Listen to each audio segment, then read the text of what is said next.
Ya ayyuhal muzammil, duhai yang sedang enak pakai selimut. Qumil laila illa qalila. Kamu pengen lancar, pengen senang, pengen mudah, pengen bahagia, tapi kamu jauh dariku. Aku aja dibegitukan. Tuh. Nisfahu awi qusminhu qalila. Enggak usah panjang-panjang. Ini manhaj nanti. Begini cara menunaikannya. Sedikit aja, walau 2 rakaat, walau witirnya 1 rakaat. Tunaikan dengan ikhlas. Bacakan surat Al-Ikhlas kalau terasa panjang. Kita lihat, yang paling menarik tuh begini. Lihat poinnya, lihat poinnya. Ini yang paling menarik. Allahu Akbar. Innalaka fin nahari sabahan tawila. Kamu ini menarik kata Allah. Siangnya sibuk cari dunia, malamnya terlelap dengan selimut. Cita-cita masuk surga, amalan belum cukup. Bangun dong tuh. Kerjakan dunia terus, tapi tidak ada investasi akhiratnya. Itu disebut oleh Al-Quran sebagai manusia rugi. Yang Allah inginkan, ambil dunia akhirat. Doa itu dipanjatkan dalam keadaan sadar. Bukan ada keberkahan di balik tahajud yang terkait dengan kehidupan kita. Paham? Ayyab'atsaka rabbuka maqaman mahmuda. Orang yang konsisten, ingat konsisten. Ya, bukan malam ini tahajud, besok tidak. Besoknya tahajud, besoknya tidak.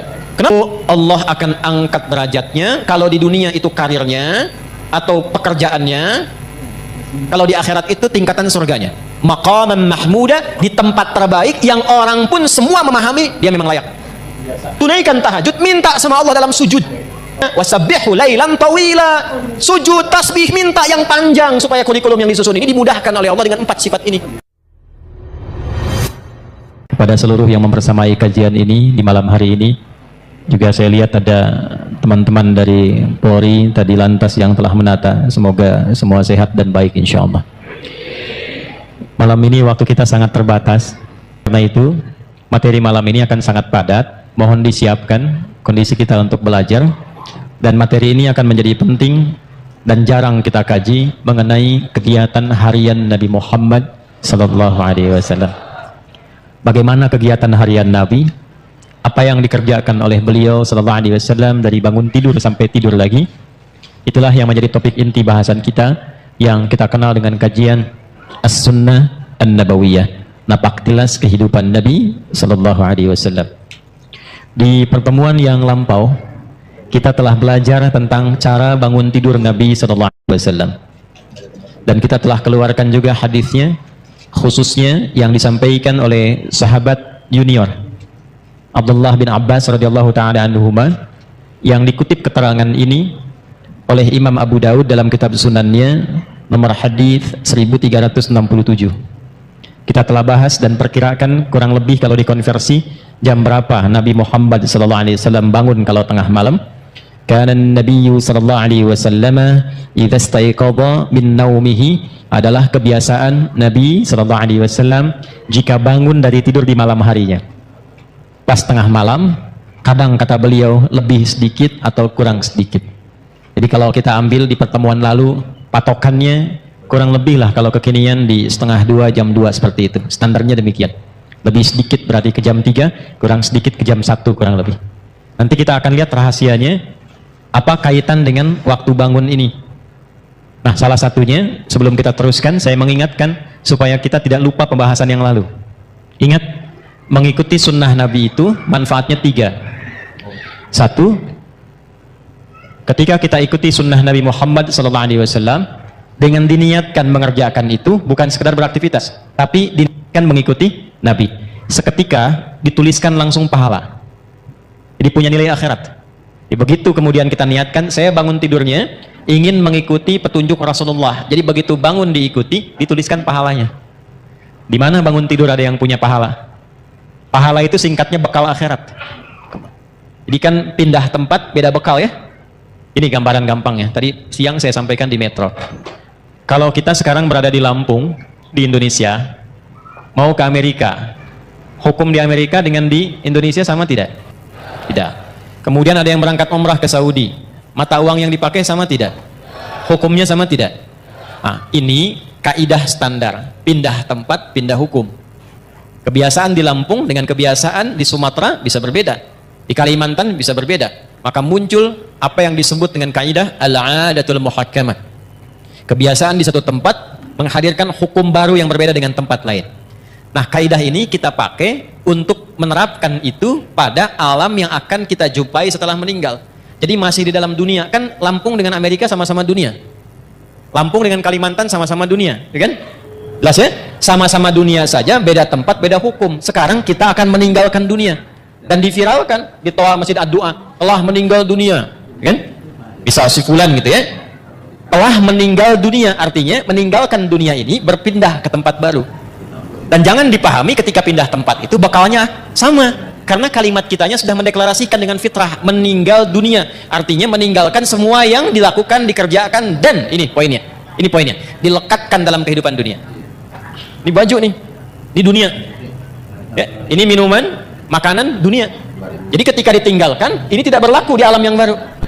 Handphone ini dunia, sebagus apapun. Antum pindah dari dunia ke alam baru, barzakh namanya. Tempatnya disebut dengan kubur. Pertanyaan saya, handphone sebagus-bagusnya itu ikut gak ke alam kuburnya? Nah, beda hukum. Sayang kalau kangen nanti miss call aja ya, kalau papa meninggal nggak bisa. Mau miss call-nya khairayyarah, mau syarrayyarah tidak akan bisa masuk. Ya. Mayyamal mithqala dzarratin khairayyarah, ya? Ataupun syarrayyarah. Minuman juga begitu. Apa yang berlaku di dunia tidak berlaku di alam kubur, apalagi di akhirat. Maka balik bertanya, apa bekal saat kita nanti berpulang kepada Allah saat meninggalkan dunia ini? Maka diberi rumus.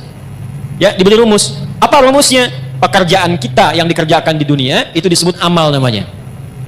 Semua amal itu saat dikerjakan akan punya nilai akhirat, dipandang baik oleh Allah. Bila perbuatan itu dipandang baik oleh Allah, maka seketika dia punya nilai akhirat. Sesuatu yang dipandang baik oleh Allah singkatnya disebut saleh. Maka pekerjaan kita, amal kita, jika saat dilakukan bersamaan dengan itu punya nilai akhiratnya, pastikan semua amal itu punya sifat saleh. Amal bertemu saleh disebut dengan amal saleh. Nah, amal saleh itu maksudnya saat dikerjakan, dunianya dapat perbuatan itu, hasilnya ada, akhiratnya pun dituliskan. Itu yang dimaksudkan. Kalau orang cuma melakukan amal tanpa saleh, rugi dia. Allah kasih 24 jam nih dalam sehari.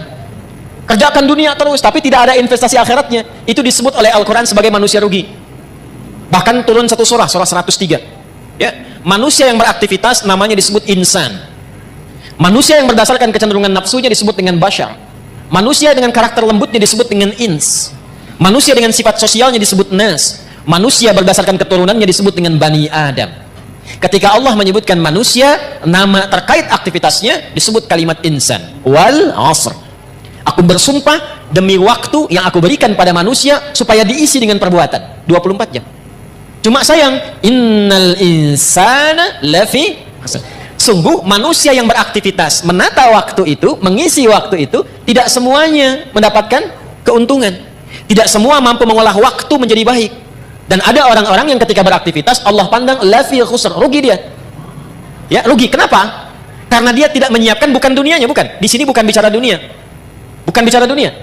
Jadi kalaupun Anda sukses, terukur urusan dunianya. Jam 7 saya kerjakan ini, jam 8 melakukan ini, jam 9 rapat di sini, jam 12 mendapatkan hasil ini, jam 3, jam 4, jam 5, sampai tidur di malam hari. Tapi dunia, ayat ini tetap mengatakan Anda rugi. Karena ketika Anda meninggalkan dunia itu, ternyata tidak punya apa-apa untuk dibawa. Maka Allah memberikan pilihan. Ya, kalau saya tanya begini, Anda pilih dunia atau akhirat? Yang akhirat angkat tangan. Dah turun. Yang dunia? Ya, baik. Gak apa-apa, kan pilihan ya. Menang tidak dapat hadiah, kalah pun tidak dosa ya. Ternyata Anda banyaknya ngangkat pilih akhirat. Ternyata ketetapan Allah tidak begitu. Yang Allah inginkan, ambil dunia akhirat. Ya kan doanya begitu kan? Wa minhum may yaqulu rabbana atina fid dunya wa fil akhirati. Jadi nggak mungkin dapat akhirat kalau tidak melalui dunia. Jalan akhirat itu dunia. Nggak bisa, tanpa dunia dapat akhirat tuh nggak bisa. Bagaimana caranya sholat supaya benar? Tertutup aurat. Ini dunia untuk menutup itu. Ini dunia nih, tembok segalanya, dunia. Jadi untuk mendapatkan akhirat butuh apa? Nah, sifat pekerjaan dunia disebut amal. Sifat keberkahan akhirat disebut soleh. Kalau ingin sekaligus dunia akhirat, maka pastikan setiap amal jadi illalladzina amanu wa amilus. Kecuali orang beriman. Allah ingin memberikan sindiran halus tapi dalam. Standarnya orang beriman itu pasti sukses dunia akhirat. Jadi standar orang beriman itu pasti amalnya soleh. Ya, begitu mengerjakan perbuatan punya nilai akhiratnya. Ini apa fungsi mata apa? Melihat. Tapi orang beriman melihatnya bukan sekedar melihat, karena kalau cuma melihat itu dunia. Dunia semua bisa dilihat. Bagaimana caranya ketika mata ini melihatnya yang soleh? Karena itu ketika mata disebutkan imannya ikut untuk menunjukkan standar orang beriman, matanya pasti soleh. Quran surah 24. Laki-laki ayat 30, perempuan 31. Qul lil mu'minin, mata dulu sebelum iman dulu sebelum matanya. Viralkan Muhammad SAW pada setiap insan yang mengatakan dirinya beriman. Yaghuddu min absarihim, matanya hanya digunakan untuk melihat yang baik saja, yang saleh. Jadi imannya bekerja. Nanti kelihatan ngeceknya. Nanti pas mau pulang, kan sendal banyak tuh di luar ya. Yang saleh itu langsung, itu sendal kamu, yang lain jangan dilihat. Nah, itu mata saleh. Mata salah beda. Ya, yang bagus yang itu tuh cepet. Ya. Itu poin dari mata turun ke lisan dulu langsung ke hati aja. Ke lisan. Nah, lisan kalau pakai iman, maka bicaranya jadi amal soleh, bukan sekedar bicara. Sekarang yang bicara banyak. Saya bingung kenapa mudah sekali mencela orang, mudah merendahkan orang. Itu bukan tipikal insan beriman. Lisan insan beriman itu standarnya. Imannya dulu, baru lisannya. Quran surah 49 ayat 11. Ya ayyuhalladzina amanu. Iman dulu sebelum lisan. La yashar qaumin qaum. Standar lisan orang beriman tidak mudah mencela. La yaghtab ba'dukum ba'dha, tidak bikin hoax. Tidak mudah menggibah. Tidak mudah membicarakan keburukan orang lain. Saya tidak begitu, Ustaz. Bagus, tidak seperti orang itu tuh, orang itu mah. Nah, itu lisan beriman. Itu standar, teman-teman, standar. Jadi kalau ada kehilangan itu sekarang, mengaku beriman mudah menjatuhkan orang dengan lisan, mudah mencela, berarti ada masalah dalam imannya. Di bawah standar itu. Ya, sebentar. Ya, betul. Tuh kan, bayi juga protes tuh.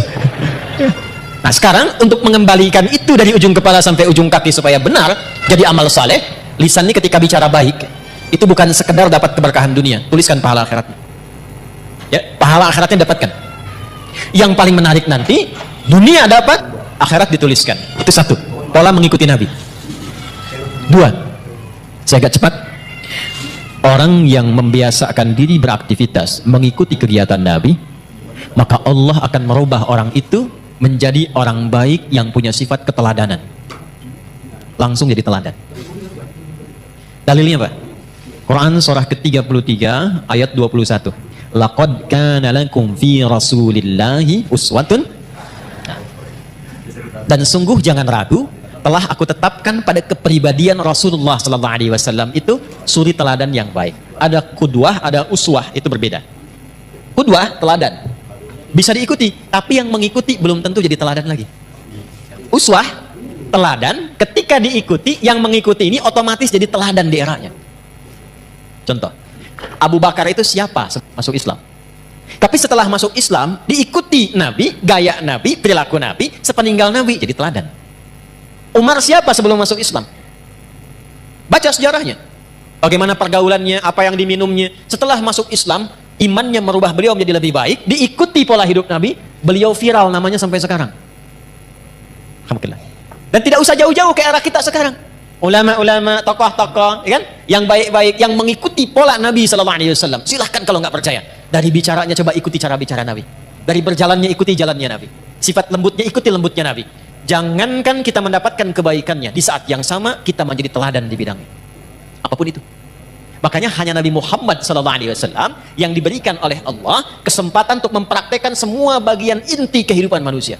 Anak beliau jadi anak, suami jadi suami, kemudian maaf, suaminya pun diperkenankan istrinya lebih daripada 4. Kenapa? Saya pernah sampaikan termasuk di sini, karena seluruh istri Nabi itu mewakili semua karakter perempuan di muka bumi. Jadi nanti kalau antum pulang ke rumah, tinggal dicek istri antum mirip siapa. Hah? Lihat tuh. Kalau Sayyidah Khadijah agak jarang tuh, begitu dilihat setengah masalah hilang. Ya, Sayyidah Khadijah dengar kata-katanya, masalah hilang betulan. Antum lihat istri tambah masalah, repot. Ya. Nah, maka berlatih. Jadi ayah, figur. Jadi kakek, figur. Jadi pemimpin, figur. Pedagang, figur. Perawat yatim, figur. Jadi tetangga, figur. Tetangga Nabi. Sekarang tetangga masa gitu. Ya. Dulu semua jadi contoh.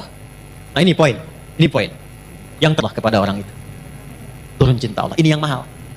Jadi antara amalan yang cepat mendapatkan cinta Allah itu salah satu amalan yang intinya mencoba meneladani keutamaan Rasulullah SAW. Itu begitu dikerjakan, walaupun mungkin awalannya sederhana, tapi kita sedang mencoba mendapatkan cinta Allah Subhanahu Wa Taala. Apa dalilnya? Quran surah ketiga Ali Imran di ayat ke-31. Qul in kuntum tuhibbunallaha fattabi'uni yuhibbukumullah. Katakan Muhammad, viralkan kepada umatmu, siapa yang serius mencintai Allah, buktikan cintanya dengan mengikuti petunjuk Nabi Muhammad SAW. Ikuti kebiasaannya. Bukan hanya sholatnya, awas. Sholatnya seperti sholat Nabi, bagus. Akhlaknya kayak Nabi nggak? Jangan sampai sholatnya ritual diikuti, tapi hikmah sholatnya nggak dipraktekkan. Inna sholata tanha anil fakhsya. Katanya sholatnya pakai dalil, tapi lisannya fakhsya, manfaat sholatnya nggak ada. Tangannya mungkar, manfaat sholatnya nggak ada. Itu poinnya. Jadi semua aspek bagian kehidupan kita ketika diikutkan mengikuti Nabi, bukan hanya sholatnya, tidurnya, jalannya, berpakaiannya, bahkan mau masuk toiletnya, keluar toiletnya, saat yang sama Allah menurunkan cintanya. Kalau sudah cinta Allah diturunkan, maka semua akses dibuka, semua salah ditutup. Dosa diampuni, wa yaghfir lakum dzunubakum. Diampuni dosa itu artinya dijaga hidup kita dari perbuatan-perbuatan salah, apapun pekerjaan kita selama hidup. Jelas sampai sini?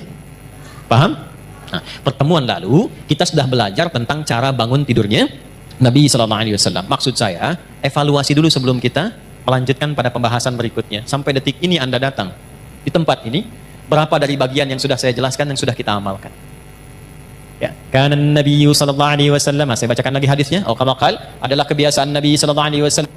Idza staiqadha min naumihi, kalau beliau bangun dari tidurnya, fajalasa, maka beliau duduk terlebih dahulu. Ya, secara medis ini bagus, sesuai. Jadi jangan langsung bangun, langsung lari ke kamar mandi, ya, sempoyongan jatuh hantu. Ya, duduk dulu tenang. Tapi niatkan bukan sekedar duduk, bukan karena medis mengatakan itu baik, bukan. Karena Nabi ngasih contoh. Itu poinnya. Kemudian, bamasaha biyadihi min athari naumi. Dia gunakan bagian tangannya yang bersih untuk menghilangkan bekas ngantuknya. Ya. Jadi walaupun bangunnya setengah dua, duduk dulu. Kan dalam duduk itu yang tenang kadang-kadang kan masih begini, ya. Apa bahasa Jepangnya? Nundutan, gitu ya. Ya, kadang kan masih begini kan, begitu sadar udah jam 2. Dan itu belum sadar penuh. Jadi bukan langsung baca doa. Doa itu dipanjatkan dalam keadaan sadar. Bukan masih ngantuk. Maka sunnah yang kedua, hilangkan dulu bekas ngantuknya dengan tangan yang diduga bersih. Jelas? Baru setelah itu, faqara'a khawatima Ali Imran, membacakan 11 ayat terakhir surah Ali Imran. Ya, baca di situ, dibacakan dengan lisan, difahami dengan pikiran, diniatkan dengan hati untuk mengamalkan. Kita sudah bahas di pertemuan lalu, intinya menyusun kurikulum hidup di hari itu, dunia sampai akhiratnya. Kan spiritnya begitu ya? Bagi yang baru bergabung, lihat lagi episode yang sebelumnya. Jadi nggak ada orang Islam bangun tidur yang nggak punya agenda, nggak ada begitu. Standar orang Islam itu bangun sudah punya agenda, hari itu mau ngapain? Bangun tidur apa yang mau saya kerjakan? Jam 5 apa yang saya lakukan? Nanti subuh jamaah di mana? Zuhur jamaah di mana? Asar jamaah di mana? Meeting jam berapa? Bagaimana ngatur cara rapat itu yang tidak bertabrakan dengan waktu sholat? Bagaimana ngatur pekerjaan yang nanti dalam saat yang bersamaan masih bisa murajaah, misal diatur. Orang Islam itu begitu. Makanya dibikin formatnya dengan nama-nama waktu sholat. Begitu bangun ketemu subuh, setelah itu kan dari kata asbah yang sudah siap dengan rencana. Was-subhi idza tanaffas. Quran surah 81 ayat 18. Dan aku bersumpah demi waktu subuh, kalau sudah tiba bersamaan dengan nafas yang keluar yang baru itu, agenda kita sudah tersusun. Cek di pertengahan siang, siang itu nahar, tapi zuhur. Zuhur itu dari kata idhar, jelas terang. Sudah jelas belum hasilnya? Jadi ibadah enggak? Atau cuma dunia saja? Evaluasi lagi. Kalau masih ada yang sulit, datang ke masjid, sholat, minta kemudahan. Kalau cuma dunia, tobat, datang ke masjid, dapatkan cinta Allah. Maka muncullah kemudian asar. Ingatkan, jangan sampai rugi. Karena sebentar lagi juga, kalau bukan meninggalkan dunia duluan, dunia meninggalkan kita. Maka diperlihatkan maghrib. Lihat ke alam tuh. Alam saja tidak selamanya terang. Pasti akan gelap. Lalu ujungnya adalah isya. Dari kata asya, pencarian ma'isya, sibuk. Kalau turun ke kasrah, isya, sesibuk-sibuknya pasti akan selesai juga. Jadi kalau dengar adzan isya, Allahu Akbar, itu rasanya beda dengan maghrib. Lain dengan subuh. Kalau dengarnya pakai iman, itu lain. Kalau nggak pakai iman, beda rasanya. Adzan. Baru duhur dasar lagi. Tapi kalau pakai iman lain, Allahu Akbar, Isya. Adi, sesibuk-sibuknya kamu pasti akan pulang. Apa yang sudah kamu siapkan untuk pulang? Pasti terpejam matamu setelah ini. Apa persiapanmu? Itu dalam sekali maknanya. Maghrib, asar beda kalau kita ngajinya dengan pemahaman. Tapi kalau ngajinya tidak dengan argumen hanya sentimen saja, kadang kita hanya memenuhi kadang hanya memenuhi sebagian Allahu Akbar, kecilin tuh toanya. Udah kecil Pak, cuman mic-nya aja yang kenceng. Paham ya? Nah, itu poinnya. Nah, jadi apa yang kita bahas di pertemuan lalu seharusnya sampai sekarang diwujudkan oleh kita. Tidak ada kita bangun dari tidur kecuali kita punya program yang terukur. Sampai pulang. Innaka la tukhliful mi'ad, sampai fastajab, sampai istiqomah di ayat ke-200-nya. Turunkan, kan pernah saya sampaikan. Kalau mau bikin kurikulum, turunkan dulu surganya. Maksud surga itu ayat-ayat surga yang berbicara tentang tujuan kita. Nih contoh, surga kan ada 8 tingkatannya. Dari 8 itu, antum mau masuk dari yang mana? Dulu sahabat begitu. Nanti baru jadi profesi. Contoh begini nih, yang pengen masuk surga Firdaus misalnya angkat tangan. Angkat aja nggak apa-apa, yang namanya berharap kan. Dah, bagus. Dah. Udah, ngangkatnya begini aja, nggak usah begini, nggak usah. Gini. Udah. Awas, jangan bawa-bawa politik ke sini. Kita lagi ngaji, ya. Keluar. Nggak boleh. Gini. Dah. Yang pengen masuk surga Aden siapa? Baik. Pertanyaan saya bukan itu. Tahu nggak kurikulumnya apa? Tuh. Pengen masuk surga Firdaus, amalannya apa? Sifatnya apa? Nah, caranya begini. Sahabat tuh diajari Nabi begini. Kamu pengen ke Firdaus, turunkanlah karakteristik surga Firdaus. Amalannya apa? Nanti turunkan ke bumi. Profesi apapun, jangan tinggalkan amalan itu. Contoh. Ada orang yang disifati oleh Allah di surah Al-Mu'minun, surah 23. Ayat 9 sampai 11-nya itu dengan para penghuni surga Firdaus yang sedang berpetualang di bumi. Ada ciri-cirinya. Ulaika humul warithun alladzina yarithuna al-firdausa hum fiha khalidun. Tahukah kalian, mereka itu ada orang-orang yang calon penghuni surga Firdaus yang sedang berpetualang di bumi dan mereka akan kekal saat pulang tinggal di surga Firdaus. Siapa mereka itu? Urutkan dari ayat 1 sampai ke ayat tadi. Qad aflahal mu'minun alladzina hum fi salatihim khashi'un. Urutkan walladzina hum 'anil laghwi mu'ridun walladzina hum lizakati. Nah, amal itu turunkan ke bumi dengan pekerjaan Anda sekarang, saya sekarang, kita sekarang. Laksanakan pekerjaan kita, jaga sifat-sifat penghuni surga Firdaus tadi. Itu caranya. Nah, itu kurikulum dihadirkan, diingatkan setiap bangun dari tidur. Sunnahnya baca itu. Itu maksudnya. Jadi bukan sekedar dibaca. Karena agama ini bukan cuma bacaan, tapi pemahaman dan amalan. Al-iman wal amal, al-qira'ah wat tilawah. Qira'ah itu baca, tilawah itu paham. Orang yang baca, qori. Ya, makanya ketika qori baca, cuman baca. Untuk memahamkan, di samping ada yang terjemahan. Ya? Yang terjemahan itu namanya siapa? Sari tilawah. Karena yang pertama kali menerjemahkan Busari, Sari tilawah. Kalau Pak Sabil, Sabil tilawah. Kan ya? Nah, Arabnya itu tilawah saja, tidak pakai sari. Tilawah maksudnya baca, pahami, amalkan. Cuma mungkin di kita, yang pertama kali menerjemahkan namanya Busari, maka disebut Sari tilawah. Itu maksudnya. Dah, sekarang sudah selesai. Urutannya begini. Urutannya, sudah bangun, sadar, siap kurikulum, baru berdoa. Alhamdulillahilladzi ahyana ba'dama amatana wa ilaihin. Perhatikan korelasi kurikulum tadi dengan doa yang kita bacakan. Dikhawatirkan baca itu bagus, tapi nggak tahu artinya. Padahal itu komitmen. Terima kasih ya Allah, yang telah memberikan saya kesempatan untuk menjalani hidup hari ini.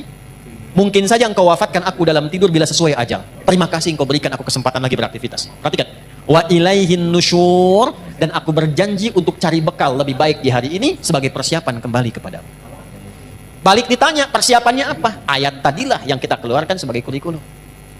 Supaya minta persetujuan dari Allah agar dimudahkan, dilancarkan, kalau kerja karirnya naik, kalau mengawali dibimbing supaya tidak berbuat maksiat, tak perlu nyogok, menyingkirkan, menyungkurkan orang lain, tak perlu berbuat dan merendahkan orang lain. Kemudian kalau punya masalah diselesaikan, kalau diganggu ditolong oleh Allah. Maka sejak bangun itu dicontohkan oleh Nabi. Kalau sudah punya rencana, sudah berdoa, kerjakan amalan ini. Apakah amalan itu? Kita teruskan hadisnya. Halo? Thumma dhahaba ila shinnin mu'allaqah. Kemudian Nabi memberikan contoh, pergi ke tempat tertutup, fatawadda, lalu berwudu. Wudu sudah pernah saya contohkan di fikih salat dulu ya. Tidak perlu diulang lagi di sini, sehingga nanti teman-teman yang baru bergabung lihat episode sebelumnya. Ada tambahan, yang suami istri sudah bergaul, kemudian mandi terlebih dahulu. Dan saya sudah bikin video khusus tentang mandi janabah. Ya, bahkan saya praktekkan masih pakai baju tuh bersih dengan air itu ya. Silakan dicek, itu sudah saya tunjukkan.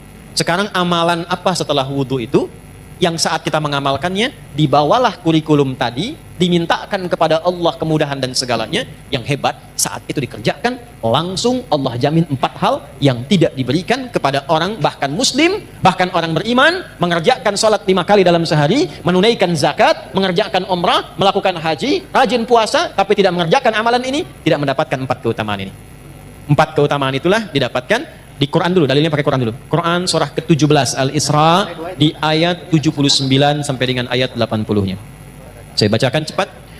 Wa minal laili fatahajjad bih nafilatan laka. 1. Asa an yab'atsaka rabbuka maqaman mahmuda. 2. Wa qur rabbi adkhilni mudkhala sidq. 3. Wa akhrijni mukhraja sidq. 4. Waj'alni min ladunka sultanan nasira. Lihat kaitannya dengan kurikulum tadi. Saya agak cepat menguraikannya begini ya. Sebentar. Waktu kita terbatas, tolong fokus dengan baik ya. Belakang kelihatan ini? Ah ya, kelihatan. Belum saya tulis udah kelihatan. Imannya kuat banget belakang tuh. Nah, ini saya urutkan ya, diagramnya begini. Bangun. Bangun tidur. Siapa yang bilang begitu? Mau tidur, tidur lagi. Mau tidur doa. Kan sudah Nabi ini. Bangun tidur. Ya. Duduk. Hilangkan bekas ngantuk. Hilangkan bekas kantuk. Kemudian setelah itu siapkan kurikulum. Ini dibaca tuh begini. Ada di ilmu psikologi, kalau kita ingin menguatkan diri itu, katakan dengan lisan kita. Katakan supaya makin kuat. Itu ilmunya dipakai diantaranya oleh Korea untuk menyusul Jepang. Di Korea itu anak-anak kecil dulu yang dari TK-TK itu, kalau mau masuk sekolah atau bikin sesuatu, dia katakan harus lebih dari Jepang, harus lebih dari Jepang. Jadi Jepang misalnya bikin Honda, dia bikin Hyundai. Ya Hyundai saya tahu bahasanya, dibacanya Hyundai. Ya, apa saja Jepang masuk Piala Dunia, Korea mesti masuk. Ya, apa saja dibuat. Nah itu dikatakan Jepang lebih dulu. Masih ingat gak waktu dulu 97 tuh ada acara namanya Benteng Takeshi, ya kan? Begitu mau nembak, katakan kamu bisa, kamu bisa, kamu bisa, nah kan? Ya kan? Semusim dengan Dragon Ball itu kan? Ya, Susuke Watanabe dulu yang nulis Dragon Ball itu. Kenapa jadi ke situ ya? Nah ini bacakan, katakan Quran surah 3 ayat 190 sampai 200. Tapi saat dibaca itu kita sudah siapkan pekerjaan kita kan beda-beda. Tapi sifatnya sudah diturunkan. Setelah itu baru doa. Alhamdulillahilladzi ahyana ba'dama amatana wa ilaihin. Nah, setelah berdoa dan mengatakan wa ilaihin nusyur, barulah adabnya dicontohkan oleh Nabi. Bawa kurikulum ini, bersihkan diri dulu, wudu dengan baik, tunaikanlah kemudian amalan yang disebut dengan tahajud. Di tahajud ini bukan amal biasa. Ini penting. Ini rahasia di antara kita ya. Kita aja nih malam ini. Shh. Tahajud itu amal yang tidak pernah ditinggalkan Nabi, bahkan dalam sakit dan misi militernya. Shh. Nabi dikonfirmasi oleh Sayyidah Aisyah radhiyallahu taala anha, dalam sakit pun itu masih memaksakan tahajud walaupun sampai duduk. Bengkak kaki masih tahajud. Kesaksian beberapa sahabat menjelang misi militer karena diserang harus bertahan. Maka yang terjadi apa? Semua bersiap, berbaris, ada yang lihat semua tidur kecuali Nabi di bawah pohon masih tahajud. Masih tahajud. Ulama kemudian meriset, dicari apa sebetulnya pentingnya tahajud ini sampai Nabi itu ngasih contoh, sampai nanti ada komen dari sahabat-sahabat terdekat Nabi, bahasa kitanya begini, kalau kita masih mampu jangan tinggallah. Kemudian apa keistimewaan tahajud ini? Pentingnya apa? Di Islam itu runtut semuanya. Saya langsung cepat dulu. Orang-orang yang datang membawa kurikulum hidup, lalu dia menunaikan malamnya tahajud. Ingat, saya belum bicara fikih ya. Kalau fikih itu cuma membahas tentang sholatnya saja. Enggak terkait dengan ini pun Anda sholat, sah sholatnya. Tapi kalau kita menginginkan hikmah, ada keberkahan di balik tahajud yang terkait dengan kehidupan kita, pahami ininya dulu. Kalau ngajinya nggak begini, nggak masuk. Jelas ya? Satu, asa ayyab'atsaka rabbuka maqaman mahmuda. Orang yang konsisten, ingat konsisten.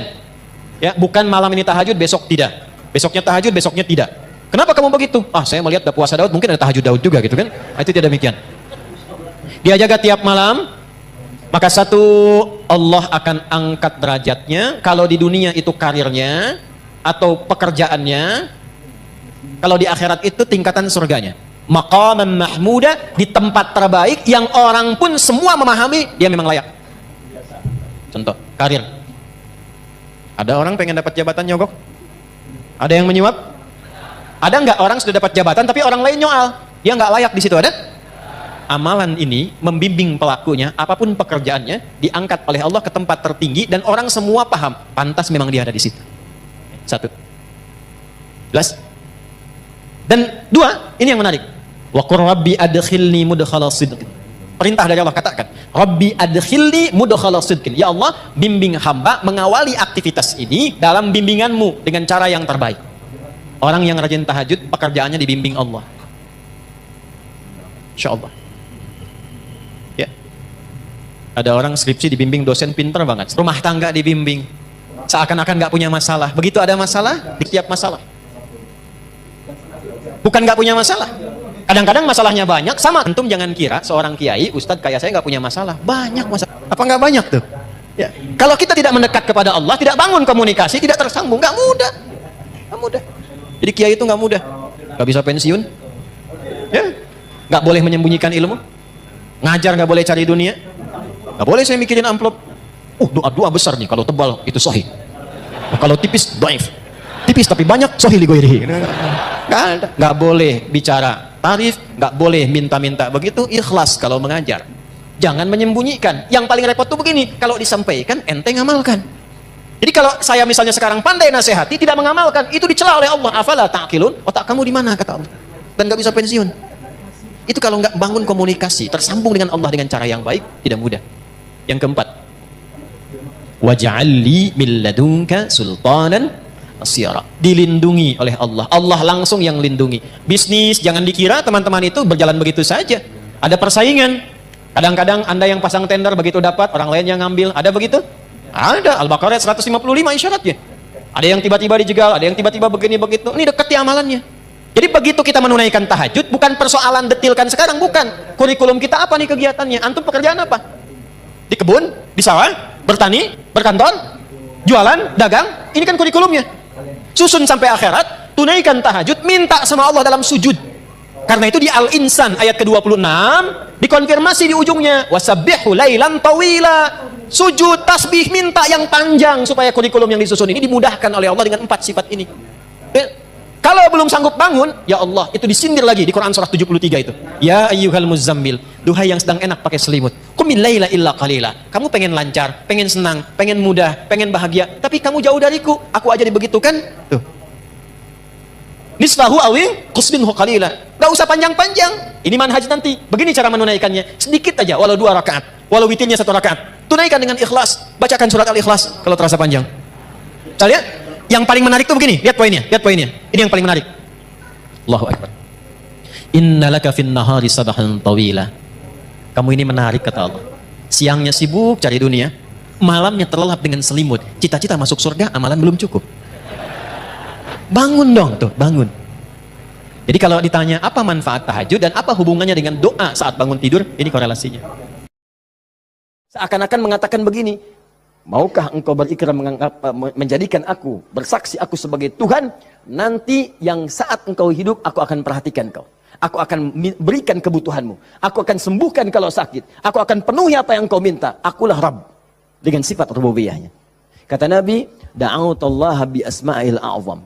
Idza du'iya bihi azaba, wa idza su'ila biha a'ta. Engkau baru saja bermohon kepada Allah dengan menyebutkan nama-namanya yang paling dahsyat. Yang kalau engkau berdoa dengan mengawali nama-nama itu, maka semua doa akan dikabulkan, semua permintaan akan diberikan.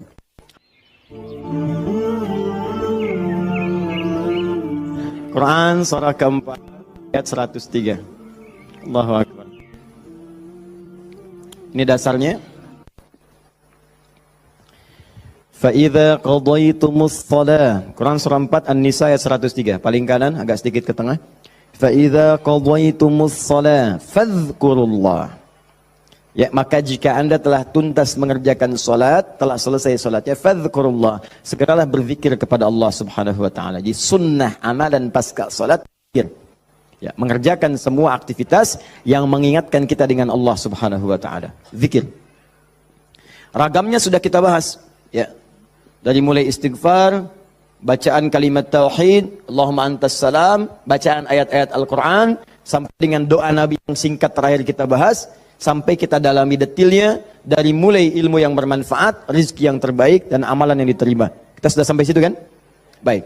Sekarang kita lanjutkan, supaya tidak banyak mengulang, kita lanjutkan pada hal yang paling pokok, ketika Nabi bermohon kepada Allah menunjukkan satu contoh, ingat, contoh.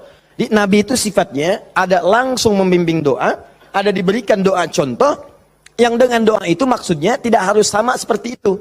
Kalau kebutuhannya beda, boleh minta yang lain. Tapi akan lebih bagus baca dulu standar doanya, baru tambahkan minta kepada lain-lainnya. Misal, kita turunkan misalnya. Kalau anda punya kebutuhan pasca salat, ingin berdoa, boleh.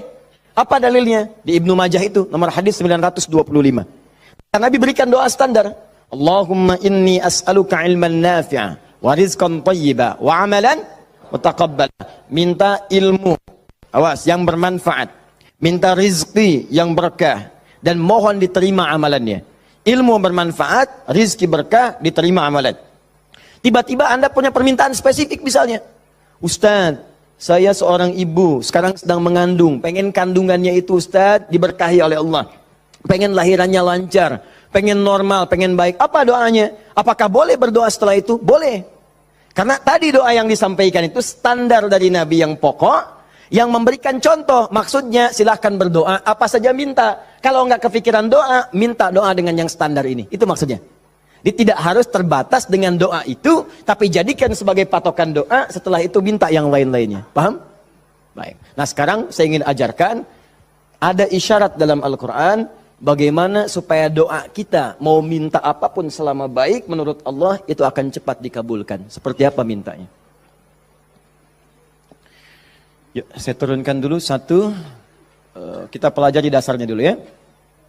Quran surah ke-7 ayat 23. Dasarnya dulu. Nanti baru masuk kepada doanya. 2 Quran surah ke-28. Misal ayat ke-16. 3 kita ambil misalnya Al-Quran surah puncaknya langsung 39 ayat 53. Lalu masuk kepada doa-doanya misal.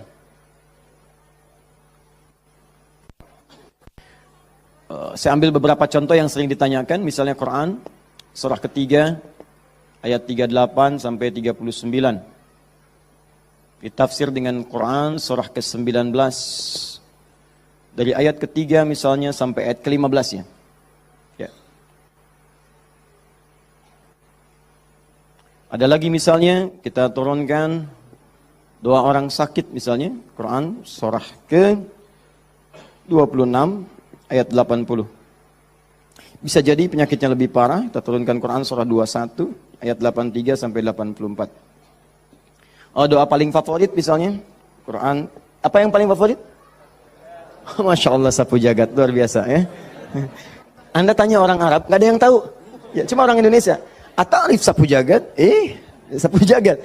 Orang Indonesia luar biasa. Ada doa sapu jagat, doa sapu nggak ada jagatnya, doa jagat nggak ada sapunya. Quran surah 2 ayat 201. Paling kanan sebelah bawah. Saya contohkan ini dulu ya, yang lainnya banyak. Lainnya banyak, saya contohkan dulu sedikit supaya agak batas untuk kita bisa berdialog. Begini, kita mulai. Mohon izin, saya itu minta contoh gelas dengan air, bukan karena memang biasanya ada itu, bukan. Karena ingin mencontohkan tentang bab doa ini. Ya, ingin mencontohkan tentang bab doa. Perhatikan sini, fokus baik-baik. Lihat sini. Saya tidak akan minum sekarang. Lihat sini, fokus. Ini gelas, ada airnya. Warnanya apa? Bening, ya, warnanya bening. Nah, sekarang lihat, ada penutupnya?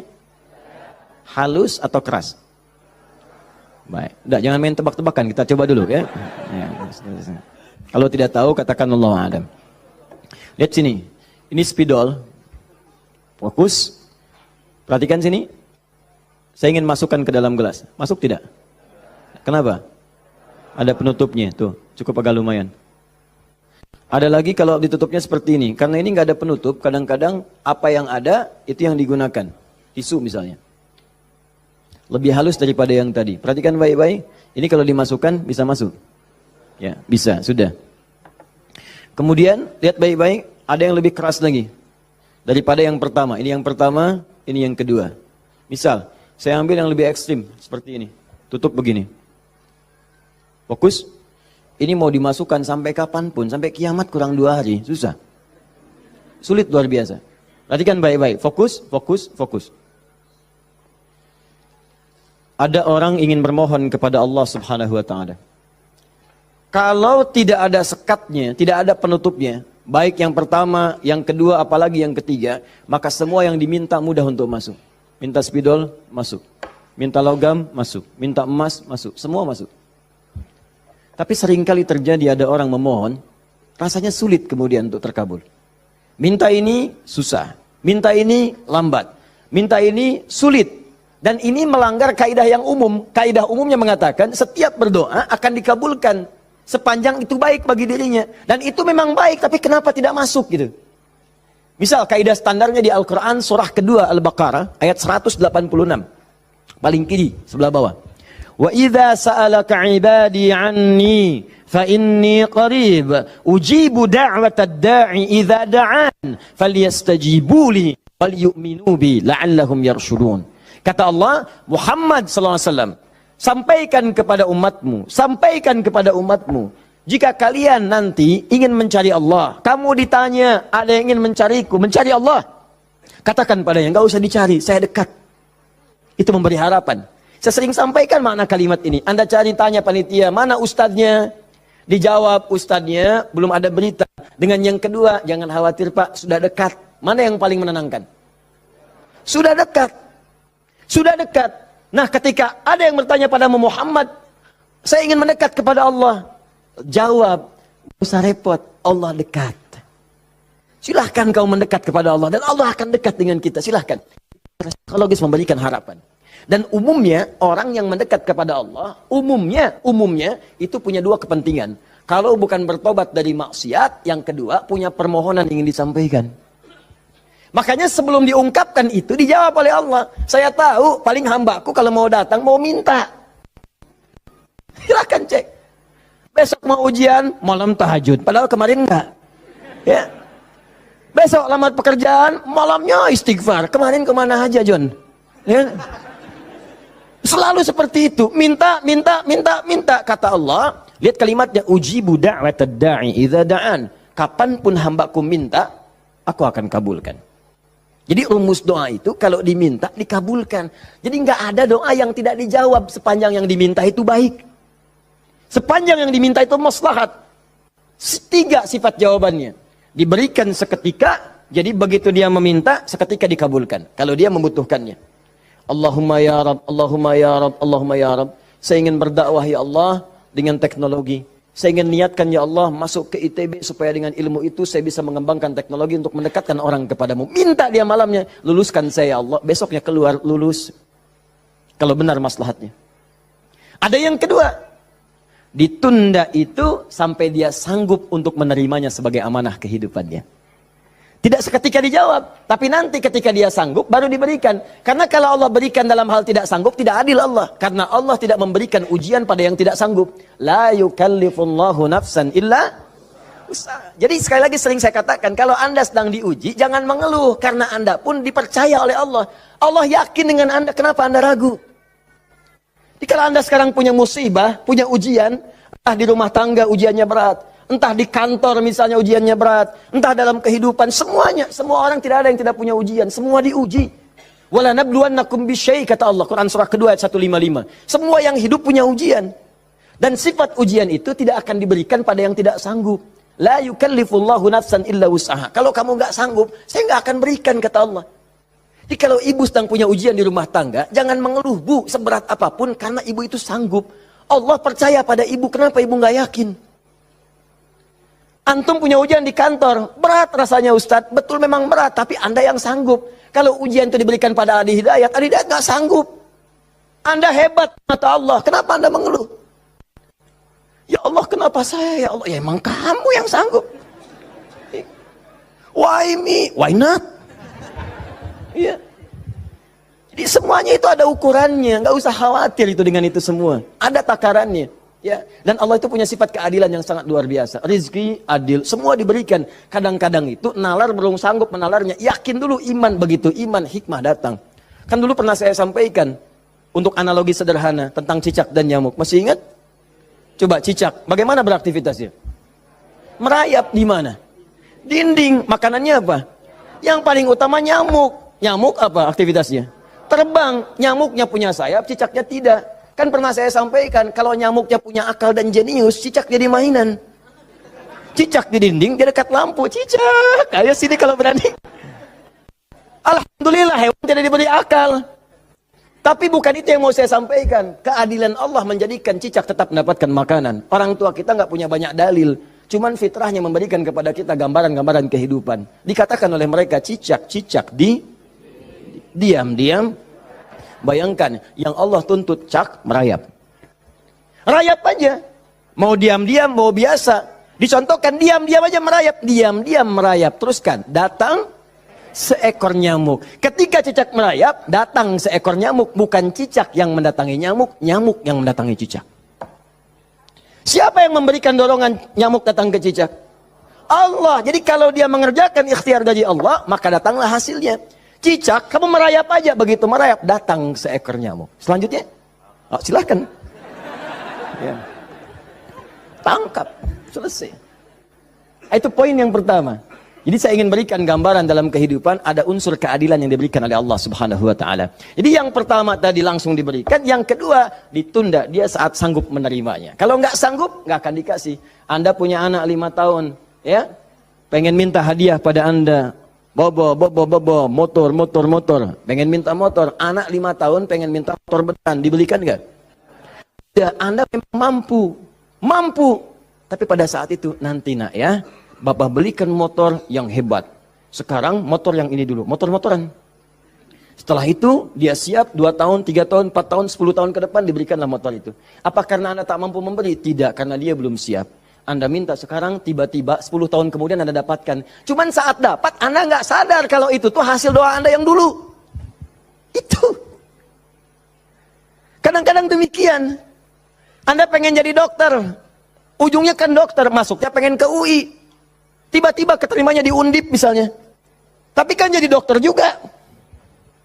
Anda pengen proyek yang besar, dikerjakan sekarang, nggak dapat, doa belum terkabulkan. Tiba-tiba 10 tahun kemudian, dapat proyek yang besar, yang nilainya ternyata diakumulasikan 10 tahun ke belakang. Itu doa Anda. Kalau pengen bukti lebih dalam, betapa banyak orang tua yang berdoa sejak anaknya masih dalam kandungan. Pengen ini, pengen itu, dikabulkan setelah anaknya 20 tahun dia keluar dari kandungannya. Itu kan hasilnya.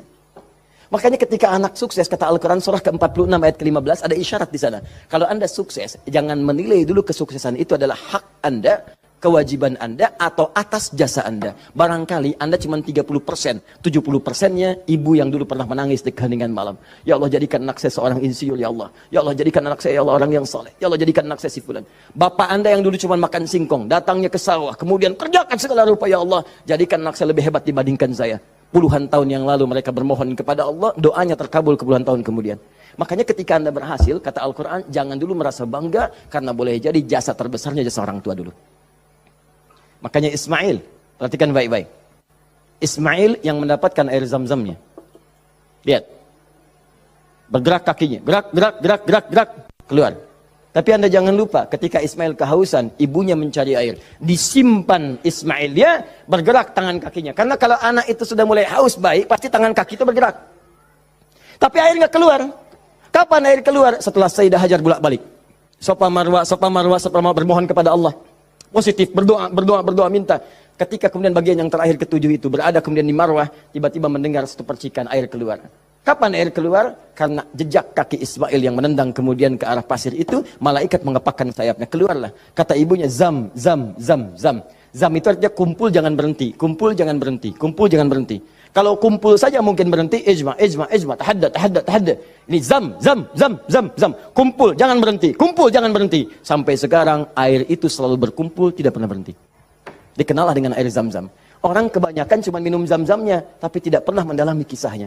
Di situ ada bakti orang tua, di situ ada sayang kepada ibu, di situ ada cinta kepada orang tua, dan sangat luar biasa. Poin ketiga, kadang-kadang meminta sesuatu yang A diberikan B oleh Allah. Karena boleh jadi, maaf, yang dimintakan itu tidak ada maslahat untuk kita. Dalilnya Quran surah kedua ayat 216, paling kiri sebelah atas. Kutiba alaikumul qitalu wa huwa kurhul lakum. Diwajibkan bagi kalian berjihad, berperang dalam konteks perang, medan perang. Tapi ada juga konteks umum dengan rumus tafsir al-ibratu bi umumil lafzi la bi khususis sababi. Kalau ada lafaz dalam Al-Qur'an jangan dikhususkan pada sebabnya, sepanjang konteksnya umum. Perang terbesar, perang melawan perasaan kita. Perang melawan hawa nafsu. Perang melawan negative thinking, kadang-kadang negatif kepada Allah. Kenapa saya ya Allah? Kenapa ini enggak berakhir ya Allah? Kata Allah, "Hei, asa an takrahu syai'an fa huwa khairul lakum." Boleh jadi kamu enggak suka, tapi ini yang terbaik buat kamu. Kamu kan enggak tahu kapan wafat. Bukankah kalau saya belum kabulkan kamu rajin tahajud? Kamu rajin puasa?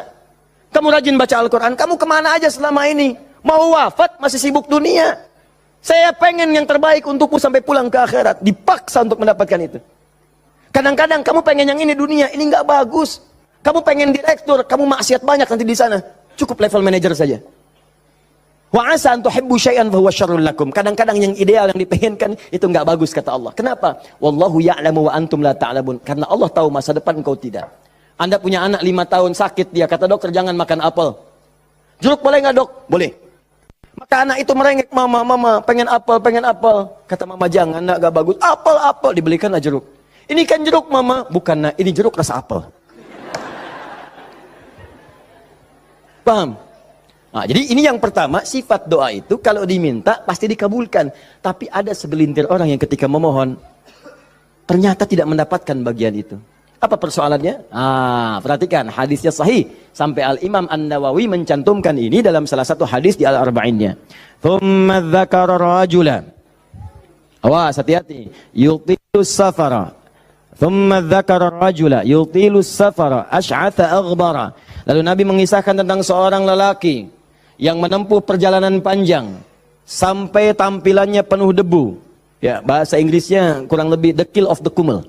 Ya. Jadi udah banyak debu lah ya dalam dirinya. Awas ya, yamuddu yadaihi ilas sama, lalu mengangkat tangannya ke langit, ngangkat tangan. Nanti saya ajarkan fikih mengangkat tangan ya. Fayaqulu ya Rab, dan dia berkata ya Rab, ya Rab. Fokus sebentar. Orang ini kisahnya itu punya permohonan yang sangat berat ingin disampaikan. Penting permohonannya. Sangat pengen dijawab. Lalu dia melihat cara doa cepat dikabulkan, diantaranya ada tiga. Ada tiga. Satu, doa dalam perjalanan. Perjalanannya perjalanan pada ketaatan, bukan maksiat. Awas hati-hati, bukan perjalanan maksiat. Dan bukan jalan-jalan biasa. Awas hati-hati. Kau mau kemana? Mau ke Hawaii? Titip doa ya. Doa orang safar kan dijawab. Tuh yang umrah, yang haji, gitu kan? Ya, itu yang dimintakan. Mohon, minta. Tapi kalau yang perjalanan maksiat tidak. Bro, mau ke mana? Las Vegas. Titip doa ya. Itu belum dimohon dan ditolak. Ya, belum dimohon. Jadi, satu, menempuh perjalanan panjang. Kedua, orang yang mengangkat tangan. Jadi usahakan nanti saat berdoa itu biarkan mengangkat tangan. Nanti ada fikihnya. Ada yang cuma satu jari misalnya, ya, saat khutbah Jumat khatib ada. Ya, ada yang kemudian mengangkat tangannya, ada yang rendah, ada yang tinggi, ada yang posisi begini ada saat istisqa. Yang standar itu angkat kedua tangannya, ya, sejajar dengan dadanya di sini, sejajar. Sini ya. Dan nggak usah malu. Allah itu kan tidak akan malu untuk memberi. Justru Allah itu dalam hadis sahih, Allah akan merasa malu, di sini bahasa kiasan, majas maksudnya. Membiarkan seseorang yang mengangkat tangannya, kemudian dalam keadaan hampa, artinya tidak menjawab doanya. Dia ada seorang bertanya kepada Rasulullah, ya Rasulullah, bagaimana seorang berdoa mengangkat tangannya? Kemudian Nabi mengatakan, bagaimana menurutmu kalau ada seseorang meminta kepadamu menengadahkan tangannya begini? Ustaz, tolong Ustaz. Di depannya langsung begini. Dua-duanya begini. Kata orang ini, saya malu kalau nggak ngasih. Saya malu kalau nggak ngasih. Maka kata Nabi, Allah lebih merasa malu. Karena Allah itu sifatnya lebih dalam dibandingkan dengan hamba. Rahmannya, rahimnya, pemberinya, wahabnya. Kata Nabi, Allah lebih merasa malu ketika membiarkan seorang mengangkat tangan memohon dan meninggalkan dalam keadaan hampa. Ya, jadi Anda mengangkat, itu biasanya sejajar dengan dada di sini yang standar. Kalau saya biasanya mendekatkan seperti ini. Dan menggabungkan di antara jemari di garis-garis yang ada ini. Kan garis kita itu kan ada garis kan, kanan kiri. Ya, biasanya kalau saya mendekatkan begitu, kemudian menyatukan dan meluruskan. Lalu bermohon kepada Allah. Ya, nanti ada lagi fikih yang lain menghadap kiblat dalam keadaan berwudu ada, tapi poinnya mengangkat tangan. Ya, standarnya mengangkat sejajar dada. Boleh seperti ini renggang boleh. Mau dirapatkan seperti tadi boleh. Ya, saya memilih untuk yang merapatkan. Ya, silahkan bebas. Yang penting di sini ada dalil mengangkat tangan boleh saat berdoa. Baik, 2, 3 memohon didahului dengan al-asmaul husna. Memohon didahului dengan al-asmaul husna. Masih ingat yang pertama tadi apa? Safar, perjalanan jauh. Kedua, mengangkat tangan. Ketiga, dibuka atau didahului dengan al-asma'ul husna. Ya, awas fokus. Dalilnya apa? Langsung dari Al-Quran dan sunnahnya. Di Al-Quran misalnya, Quran surah ke-17. Sudah? Dari ayat 110-nya. Ketika Allah sampaikan, Qulid'u Allaha awid'u ar-Rahman ayyamma tad'u falahul asmaul husna. Ada? Paling kanan, agak sedikit ke tengah. Qulid'u Allaha. Hei, kalau kamu punya kebutuhan, panggil Allah. Panggil Allah. Bukan panggil dukun, bukan panggil paranormal, bukan panggil yang macam-macam. Panggil Allah, minta, karena Allah sudah janji.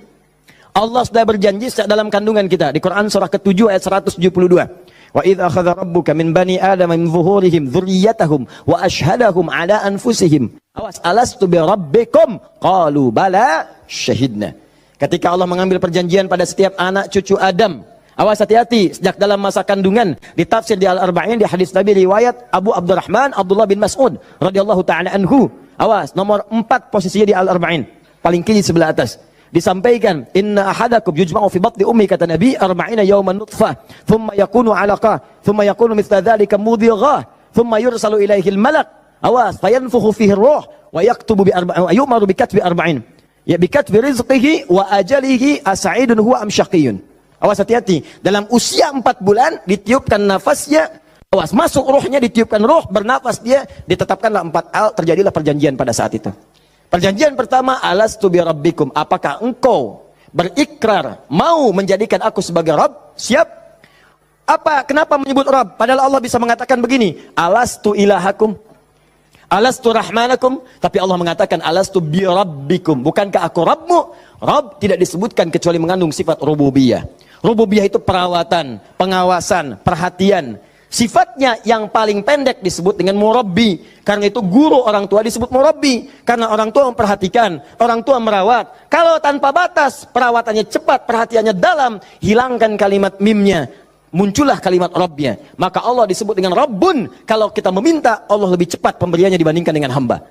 Dan tidak ada batas. Rabbun, Rabbun, Rabbun. Makanya setiap kita minta, disebutkanlah kalimat Rabb itu. Silakan cek, setiap permintaan ada kalimat Rabbnya. Rabbana atina fid dunya hasanah wa fil akhirati hasanah wa qina adzabannar. Rabbana zalamna anfusana rabbighfirli wa liwalidayya la yukallifullahu nafsan illa laha ma wa 'alaiha mak. Rabbana la tu'akhidna in nasina aw akhtana. Jadi kenapa disebutkan kata Rabb itu memberikan isyarat, seakan-akan mengatakan begini, maukah engkau berikrar menjadikan aku, bersaksi aku sebagai Tuhan, nanti yang saat engkau hidup, aku akan perhatikan kau. Aku akan berikan kebutuhanmu. Aku akan sembuhkan kalau sakit. Aku akan penuhi apa yang engkau minta. Akulah Rabb. Dengan sifat rububiyahnya. Makanya setiap Anda minta, Rabb, Rabb, Rabb, Rabb, Rabb, Rabb. Jelas?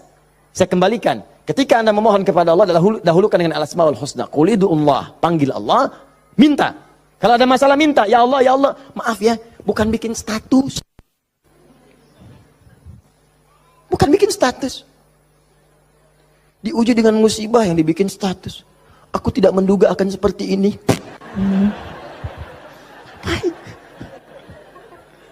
Terus yang tidak lucu, kenapa doanya di media sosial? Doa itu di mihrab, doa di kamar, doa di masjid, bukan doa di Facebook. Ya, doa di Instagram, doa di Facebook. Aminkan ya, like. Apa yang mau dicari? Udah minta yang betul. Minta yang mohon dengan khusyuk. Mohon, Quran surah 7 ayat 205. Wadhkur rabbaka fi nafsika tadarruan wa khifatan wa dunal jahri minal qaul. Kalau butuh sesuatu, sebut nama Allah dalam jiwamu. Bukan dalam media sosialmu. Bukan di WhatsAppmu. Bukan di Instagrammu. Online-kan hatimu dengan Allah. Minta dalam jiwamu dengan penuh ketundukan. Dengan penuh kepasrahan. Dengan penuh harap. Mohon ya Allah. Ya Allah, ya Rabb. Minta. Sebut namanya bagaimana ya Allah. Atau yang kedua Ar-Rahman. Atau, nah ini rumusnya. Ayyamma tad'u. Atau kapanpun kamu ingin panggil, minta sama Allah. Falahul asma'ul husna. Carilah nama-nama terbaik yang Allah miliki sesuai dengan kebutuhanmu. Jadi Allah itu telah memberikan nama bagi dirinya sesuai kebutuhan kita. Panggil dengan nama itu. Misal ya, maaf. Anda terkait rezeki nih, mau bekerja, pengen rezeki yang berkah. Panggil namanya ya Allah, sambungkan dengan nama Asmaul Husnanya. Ya Allah, ya Razzaq. Teman-teman yang kuliah di kampus, di sekolah, besok mau ujian atau mau masuk sekolah belajar pertama, supaya diberikan ilmu yang dalam. Ya Allah, ya Alim. Allahumma faqihni fid din wa 'allimni ta'wil. Ya Allah, ya Alim, Rabbi zidni ilma warzuqni fahma. Ya Allah, ya Alim. Punya ujian berat, ya Allah, ya Sabr. Diganggu di pekerjaan, di aktivitas, ya Allah, ya Malik, ya Jabbar. Minta. Dan jangan semua harus disebutkan. Nanti yang tidak dibutuhkan jadi muncul. Ya Allah, ya Rahman, ya Rahim, ya Malik, ya Qudus. Memang boleh, nggak apa-apa. Kalau untuk ibadah, bacakan itu boleh. Tapi kalau untuk bermohon, saya sarankan cari yang sesuai kebutuhan. Kalau mau ibadah dengan menyebut nama saja boleh, silakan. Tujuannya apa? Zikrullah bidzikri asma'il husna. Zikir kepada Allah dengan menyebut al-asmaul husna boleh. Ya Allah, ya Rahman, ya Rahim, ya Malik, ya Qudus, sampai akhir. Saya dulu ujian pertama kali masuk Jurusan akidah, begitu masuk pertama kali, soal ujian di akidah itu cuma 3. Tapi setiap akan menjawab 3 itu, selalu harus dituliskan Al-Asma'ul Husna dari awal sampai akhir, dengan hadisnya plus tafsirnya. Baru boleh jawab soal. Betul. Itu ujian saya dulu begitu. 3 soal Anda bayangkan. Setiap soal Al-Asma'ul Husna dulu. Tulis. Dengan dalilnya, hadisnya. Hadis itu dibagi 2. Hadis pokoknya, hadis klasifikasinya. Setelah itu tafsirnya, baru boleh jawab soal. Pertanyaannya mungkin gampang. Misalnya, berapakah rukun iman itu? Cuman sebelum dijawab, tulis dulu tadi itu. Ini spidol. Ini jari telunjuk saya. Abis ujian itu mirip nih, begini. Betul. Cuman saya nggak foto aja dulu itu. Ya. Saya pikir kenapa Ustadz saya begini ya. Akhir-akhir baru sadar saya. Allahu Akbar. Rupanya beliau ingin menanamkan kedekatan kita dengan Allah dimanapun berada. Sebab kalau kita mengingat, menuliskan terus, maka dia akan sampai apa yang kita tuliskan meresap ke dalam tangan kita. Minimal jadi saksi di hari kiamat. Ya. Di penanya, di hati kitanya, di bawahnya. Sehingga ingin merasakan taqarrub ilallah dalam setiap keadaan kita. Cari itu. Dapatkan, mintakan. Mohon. Nah, 3 syarat ini terpenuhi di orang tadi. Perhatikan, perjalanan jauh dia tempuh. Sampai tadi banyak debu. Angkat tangan diangkat, yamudu yadayhi ilas sama.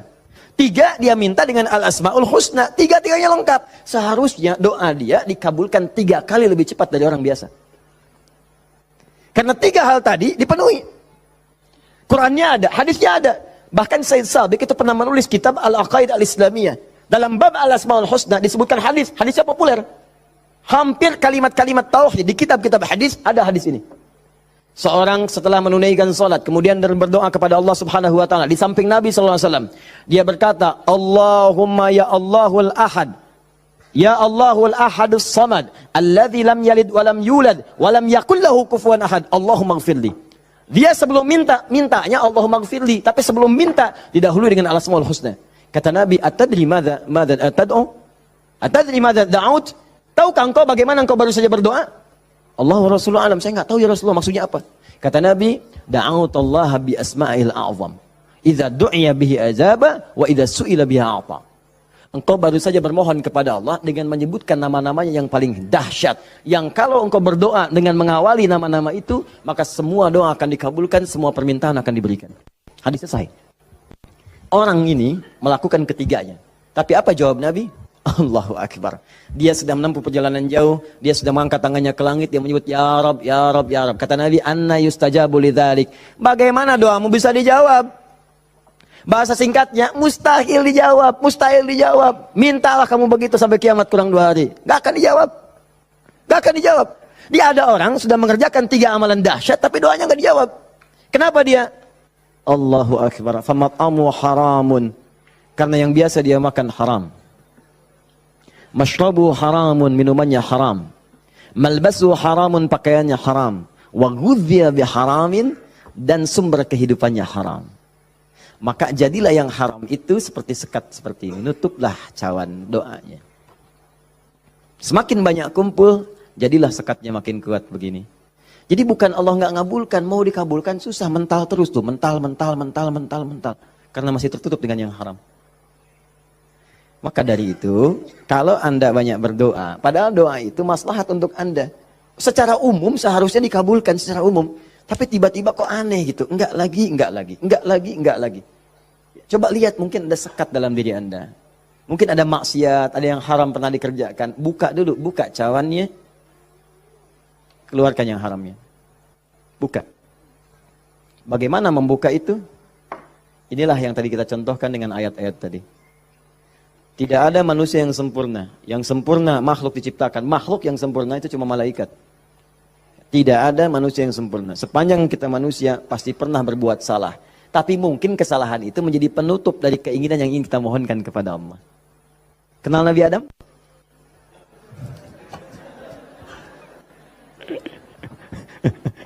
Alhamdulillah. Habis puasa dapat Lailatul Qadar, kenal Nabi Adam. Nabi Adam itu manusia pertama yang diciptakan. Kemudian ditempatkan di surga. Surga miniatur, tugas pokoknya sebagai khalifah. Bukan surga yang akan kita tinggali nanti. Secara singkat, di surga itu diberikan dua sifatnya, baik sebagai nabi ataupun sebagai manusia. Untuk pelajaran bagi kita anak cucunya. Disebut Bani Adam, semua anak manusia yang lahir sampai dengan nanti kiamat menjelang, itu semua anak cucu Adam. Ingat ya, disebut Bani Adam. Bani itu anak cucu sampai habis, Bani anak cucu. Jadi semua berasal dari Adam. Jangan pernah dengarkan, jangan pernah mau menyimak kalau ada orang mengatakan manusia bukan berasal dari Adam. Kalau ada yang mengatakan manusia berasal dari monyet, nggak usah dengarkan. Bilang aja, kalau Anda berasal dari monyet, silakan. Jangan ngajak-ngajak saya.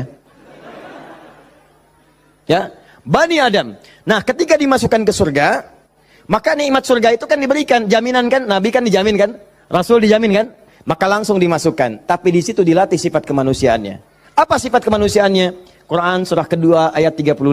Wala taqraba hadhihi syajarata fatakuna minadh zalimin. Awas. Wa qulna ya Adam uskun anta wa zaujukal jannah. Kami firmankan Adam, kamu dan pasanganmu, istrimu masuk ke dalam surga. Wa kula minha haitsu syi'tum ragadan haitsu syi'tum. Silakan nikmati semua kenikmatan di surga. Wala taqraba. Tapi jangan dekati ini. Jangan sentuh yang ini. Hadhihi syajarata, pohon yang ini. Sentuh pun gak boleh, mendekat gak boleh. Awas. Jadi nanti ada yang dahsyat, larang itu, larang. Perintahnya ada yang mendekat pun gak boleh. Apalagi dikerjakan. Zina, perintahnya wala taqrabu zina, jangan dekat-dekat. Jadi kalau ada perintah dalam Al-Quran jangan dekat-dekat, berarti dosanya gede, besar. Mendekat ya gak boleh. Kalau dikerjakan makin dahsyat dosanya. Makanya zina masuk ke dalam sab'ul mubiqat, 7 dosa besar. Dekat-dekat aja gak boleh. Nah, cuman psikologi masyarakat sekarang itu, kalau nggak boleh dekat-dekat, makin penasaran. Itu yang jadi masalah. Makanya di Quran itu seringkali tegas. Kerjakan jahanam, kerjakan neraka. Harus begitu. Karena ada orang itu kalau dilarang suka penasaran. Nih, lubang, jalan. Di lubang ini ada buaya, lompatnya tinggi. Ada tulisan di sini, hati-hati, dilarang nengok. Lewat. Apa sih ini? Penasaran. Oh, gitu. Jadi kalau masih begini, kadang pengen dilihat, ganti kalimatnya, nengok, wafat.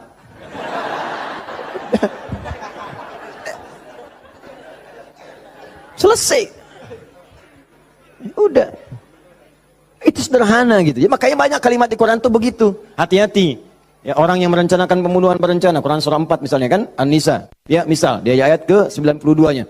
Wa may yaqtul mu'minan muta'ammidan fajazaohu jahannam. Orang yang sengaja merencanakan pembunuhan, satu orang beriman saja, maka dia sudah pesan kapling neraka jahanam. Khalidan fiha, kekal di dalamnya. Wa ghadiballahu alaihi, Allah murka kepadanya. Wa la'anahu dilaknat wa 'adalahu 'adzaban 'azima, dan dijanjikan siksa yang dahsyat. Siapa yang pengen pesan kapling di neraka jahanam? Maka muncul yang seperti itu, datang. Saya kembalikan di sini, maka caranya adalah buka dulu ini nih. Buka dulu sekatnya. Tidak ada yang sempurna. Makanya Nabi Adam ketika kemudian ditempatkan di surga, surga ujian ya, bukan surga yang akan kita tempati.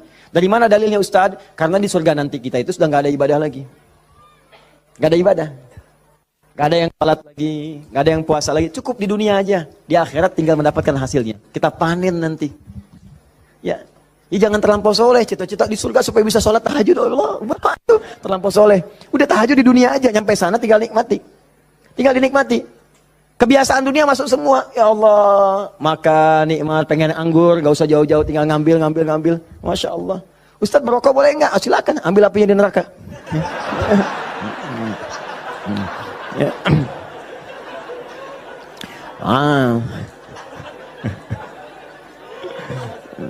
Dah. Jadi Allahu Akbar, Allah astagfirullah. Jadi teman-teman sekalian, ke situ kemudian turun ke bumi, jadi ujian.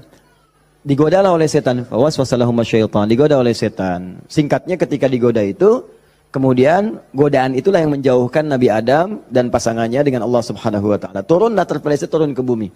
Singkatnya jadi pelajaran itu. Perhatikan baik-baik. Ini yang mau saya sampaikan.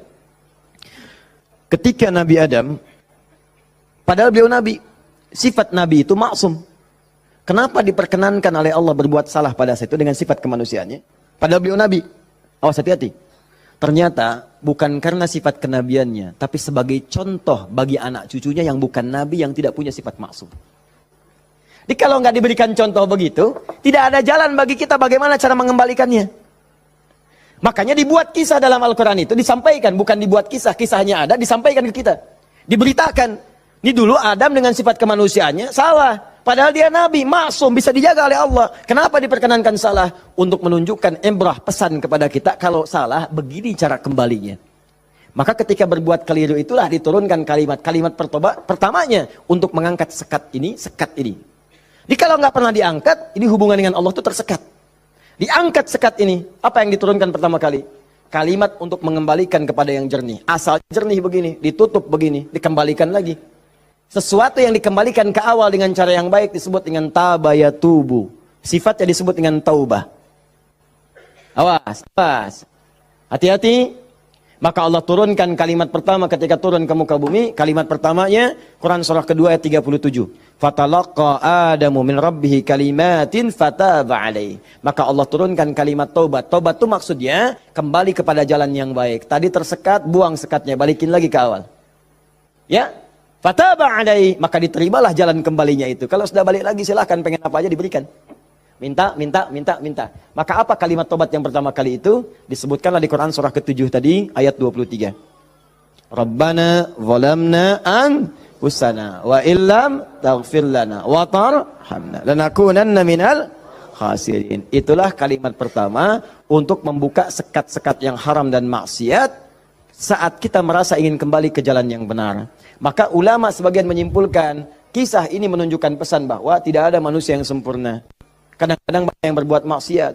Kalau pernah salah, memang kita nggak sempurna. Tapi sifat kemanusiaan kita menunjukkan kita mesti tobat. Sebab ada makhluk sempurna yang nggak kenal salah, malaikat. Makhluk salah nggak kenal benar, jadi nggak kenal tobat, namanya setan. Ada makhluk tengah-tengah, kadang benar, kadang salah. Ketika salah dia kembali kepada yang benar, namanya manusia. Jadi bedanya manusia dengan malaikat, malaikat nggak pernah salah, manusia salah. Bedanya manusia dengan setan, setan salah nggak mau tobat, manusia salah pasti tobat. Jadi kalau ada manusia salah nggak mau tobat, patut ditanya, ini manusia atau sifatnya. Jadi kita mesti tanyakan, lihat di cermin. Kalau Anda pernah punya salah, pasang cermin yang besar, tanya, kamu ini manusia apa setan? Manusia. Setan. Manusia. Setan. Saya manusia. Saya mesti tobat. Kamu kalau nggak tobat sekarang, wafat kamu. Tuliskan. Nggak tobat, wafat. Tuliskan. Sujud Anda. Bangun malam. Minta. Nangis. Minta. Tobat. Kalimat itu. Makanya setelah kalimat itu dibacakan, baca. Muncullah kemudian ayat 26, 27-nya itu. Ya bani Adama. La yaftinannakumus syaitanu. Kama akhraja abawaikum minal jannah. Hei anak cucu Adam. Anak cucuku. Disebut anak cucu. Jadi kisah tadi itu buat kita yang bukan nabi, bukan rasul. Jangan sampai kamu digagalkan oleh setan, digoda setan. Seperti dulu bapak ibumu, kakek nenekmu, dipelesetkan begitu. Kamu jangan sampai terjadi seperti itu lagi. Kalau kejadian, begini cara pulangnya. Makanya kalau ingin berdoa, pertama kali sebelum meminta, lulus ujian kah, lancar rezeki kah, damai di rumah tangga, buka dulu sekatnya. Supaya apa yang kita minta mudah masuk semuanya. Jelas? Buka. Kalimat pertama standarnya, Rabbana zalamna anfusana wa illam taghfir wa tarhamna lanakunanna minal. Ini yang paling standar, dosa standar. Ya, dosa standar itu jangan dipahami harus dilakukan, tidak. Ya, kalau dikerjakan begini awal membuka sekatnya. Paham? Saya cepat. 2, agak naik level dosanya. Ini satu contoh dosa ini agak besar yang ini. Bahkan dosanya bisa lebih dahsyat kalau direncanakan, diniatkan. Misal, maaf. Saya pun mengagendakan nanti di tahun ini mudah-mudahan bisa Allah berikan kesempatannya. Saya pengen juga bisa safari ke pesantren-pesantren, ya, lembaga permasyarakatan, ya, Sukamiskin misalnya, kemana lagi, bisa lihat. Saya pengen sampaikan kepada mereka bahwa Anda nggak ada yang sempurna. Tidak ada yang sempurna. Semua orang pernah berbuat salah. Cuman kita bisa berubah. Dan banyak di masa lalu orang yang banyak salah. Ada pemabuk, pezina, pembunuh, dan mereka memilih tobat. Dan ternyata dijamin surga oleh Allah Subhanahu Wa Taala lewat lisan Nabi. Kenapa kita nggak bisa? Ini dosa yang pernah dilakukan dalam kasus pembunuhan. Kalau yang ini tidak sengaja, sifatnya tidak sengaja. Ini contoh, diperkenankan oleh Allah sebagai contoh. Kalau orang berbuat seperti itu, bagaimana cara baliknya? Kenal Nabi Musa? Kenal. Luar biasa, Nabi Adam kenal, Nabi Musa kenal. Jangan-jangan Firaun juga kenal. Ya Allah. Saya tuh kalau Firaun suka ingat suka bumi itu hubud dunia. Suka bumi hubud dunia, suka hubun bumi dunia. Saya tanya di panggung, ada yang kenal Firaun? Kenal. Masya Allah. Di sini masih agak mendingan lah Nabi Adam, Nabi Musa. Sana Firaun. Nabi Musa paham semua kisahnya. Secara singkat kemudian sedang beliau berpetualang. Secara singkat ya. Jalan menemukan dua orang berselisih. Berselisih sampai mau berantem. Dipisah sama Nabi Musa. Dipisah. Udah dipisah sama beliau, pisah, jangan begini, ini gak bagus. Dipisahin singkatnya. Saat dipisahin itu, ini belum ada pengangkatan sebagai nabi. Ya. Saat dipisahkan itu, tiba kemudian, ternyata salah satu yang berselisih itu adalah dari kelompoknya, kampungnya lah, golongannya. Sama-sama tanah kusir misalnya gitu kan. Malah ngadu, Musa kamu gimana? Kamu kan teman saya, sekampung kita nih, ini merendahkan kita nih. Ayo keroyak bareng-bareng. Ini provokasi kata Musa, diluruskan oleh Musa. Diluruskan. Begitu diluruskan, masih ngotot, diberi pelajaran, tampar oleh Musa. Nabi Musa itu kekuatannya, teman-teman sekalian, setiap nabi itu punya kekuatan 10 kali laki-laki biasa. Dan Nabi Musa terkenal sebagai nabi juga yang paling kuat. Tampar, wafat. Nabi Musa. Alhamdulillah Nabi kita Nabi Muhammad. Ya, Nabi Musa juga baik, semua nabi baik, semua nabi baik. Ingat, jangan dipotong kalimat saya, nabi kita semuanya baik. Semua baik. Semua baik, semua baik. Semuanya baik. Semuanya baik. Baik, tampar wafat. Begitu ditampar, padahal Musa melakukan sesuatu yang benar dan gak ada niat memberi pelajaran aja niat. Niatnya memberi pelajaran, bagus, bang benar. Tapi begitu kemudian dia wafat, ada perasaan bersalah. Apa doanya kemudian pada saat itu diabadikan dalam Al-Quran? Rabbi inni zalamtu nafsi faghfirli. Yang indah fataba alaih. Rabbi inni zalamtu nafsi, ya Allah aku salah. Zalim saya. Padahal nggak diniatin loh Pak Bu. Nggak diniatin. Cuman kejadian gitu kan. Dan itu belum ada pengangkatan sebagai nabi, belum. Nanti diangkatnya setelah bertemu nanti kisah yang lainnya. Di secara singkatnya, terjadilah peristiwa itu, lalu turunlah kemudian diabadikan doanya dalam Al-Quran. Rabbi inni zalamtu nafsi. Jadi kalau ada di antara kita, misal, pernah berbuat siapapun, tingkat kesalahannya sampai ke sini, tidak sengaja, atau pernah berbuat yang serupa, cepat taubat. Karena kalimatnya sudah turun. Nanti kalau sampai hari kiamat gak taubat, lebih berat lagi. Coba mau berkata apa di hadapan Allah Subhanahu Wa Taala? Hei, aku kan dah turunkan kalimat di bumi supaya kamu taubat. Kamu kan pernah bunuh orang kan? Tanggal sekian, jam sekian, kamu kejar-kejar, kamu tembak, kamu bom, kamu bunuh, kamu tusuk, kamu pukul, kamu macam-macam kan? Ada semua rekamannya terbuka. Aku turunkan kalimat taubat lengkap dengan kisah tuntunannya. Kenapa kamu gak taubat? Mau jawab apa? Allah sudah kasih cara pulang tapi nggak digunakan. Allah nggak salah kan di situ. Diturunkan kalimatnya dan bahkan dijamin fataba alaih, diampuni oleh Allah. Ayo balik lagi. Makanya 2000 tahun setelah Nabi Musa, lahir Nabi Muhammad SAW. Itu di antara sahabat-sahabat yang jadi sahabat terbaiknya. Kan dulu banyak yang hobinya juga begitu, jahiliyah. Ada yang hobinya berkelahi. Kenal Umar bin Khattab? Umar bin Khattab radhiyallahu ta'ala anhu luar biasa, tegas, kekar, wah senang duel sebelum masuk Islam. Siapa yang berani dengan saya? Ayo naik ke bukit itu, Jabal Qubais ditunjuk, bukit paling favorit. Naik ke sana, yang sekarang ada istana raja di situ, ya di samping Zam-Zam itu. Naik. Sebelum berduel dengan saya, pamit dulu pada ibu yang telah melahirkannya, karena dia akan pulang tanpa nama. Umar, Allahu Akbar. Apa yang terjadi? Masuk Islam. Halus. Toha tersentuh, masuk Islam. Lalu kasarnya berubah menjadi tegas, dipakai melindungi Nabi SAW, dipakai menegakkan syariat dengan baik. Kehalusannya muncul, sampai datang tengok orang jadi khalifah, perhatikan orang, luar biasa. Tegasnya muncul. Ya, waktu Abdullah bin Ubay bin Salul itu, seorang munafik, kalau sholat di belakang Nabi, saf paling depan. Tapi begitu bubar, provokator paling pertama Abdullah bin Ubay bin Salul. Begitu keluar, Muhammad nih SAW. Mecah belah kita aja. Datang ke sini pengen jadi pemimpin. Dia punya masjid sini, kita bikin masjid yang lain. Bikin dirar. Selalu dipecah. Orang dah siap-siap perang Uhud, di pertengahan jalan, diprovokasi. Balik aja balik. Pasukan musuh lebih kuat. Ayo balik-balik. Sepertiga berputar desersi. Anda bayangkan. Tapi apakah Nabi langsung menghukumi? Tidak. Nabi kenapa nggak dihukumi? Umar, gregetan saya. Ya. Kata Nabi, kan belum jelas kelihatan nampaknya. Nanti jadi fitnah, pecah nanti semuanya karena dia masih dianggap pemimpin di kalangan yang lainnya. Biarlah nampak nanti Allah berikan hujahnya untuk dia. Satu kali, tapi kalau di depan baik, di belakang menusuk dari belakang. Satu kali sakit. Begitu saat sakit itu, anak Abdullah bin Ubay bin Salul, anaknya namanya Abdullah, baik, soleh. Nah ini juga jangan simpulkan kalau keluarga misalnya bapaknya nggak bagus, pasti anaknya nggak bagus, belum tentu. Belum tentu. Kenal Abu Jahal? Anaknya Ikrimah. Bapaknya musuh Nabi luar biasa. Anaknya pembela Nabi yang paling hebat. Penunggang kuda yang dahsyat. Saf paling depan kalau jihad. Sampai Nabi itu dengan menghormati Ikrimah tidak pernah menyebut Abu Jahal di depan Ikrimah. Jangan singgung bapaknya. Jangan. Supaya anak ini dalam ketenangan. Abdullah bin Ubay bin Salul anaknya taat. Namanya Abdullah juga. Sakit bapaknya datang kepada Nabi. Ya Rasulullah, bapak sakit, kata Nabi, yang berikan ini. Kasih air, berangkat, pulang sana. Katakan dari Nabi. Datang, senang pulang. Ya abad, papa ini dari Nabi. Apa sih Muhammad? Lempar, habis. Sampai sekarat, disampaikan, datanglah Nabi ke rumahnya. Tapi nanti saat turun surat Taubah itu untuk dilarang menyolatkan. Begitu datang ke tempatnya, apa yang dikatakan? Manjanya luar biasa. Ya Rasulullah, itu di depan Abu Bakar, ada Umar dan yang lain-lain. Ya Rasulullah, biarkan aku wafat dengan mengenakan jubah terluarmu.